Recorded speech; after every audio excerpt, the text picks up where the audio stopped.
Well, I'm intrigued to see that Joyce Carey entered my conscious reading life a lot earlier than I would have remembered. The drawing I did looks like rapidograph,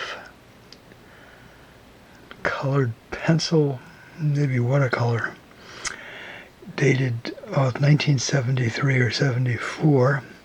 House, apartment, Champaign, that would be Illinois. And interesting seeing the old kitchen again.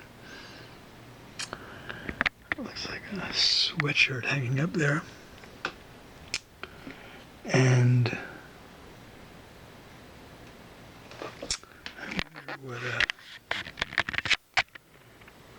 what this was.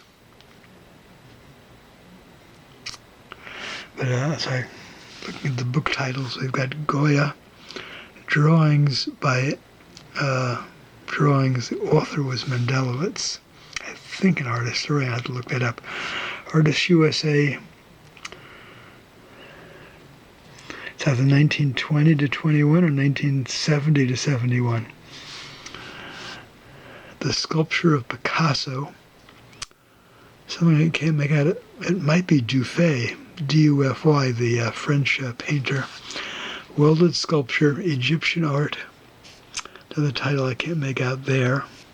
There. Joyce Carey. Yes, indeed.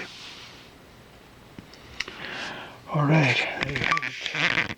Just like I pictured it decades ago.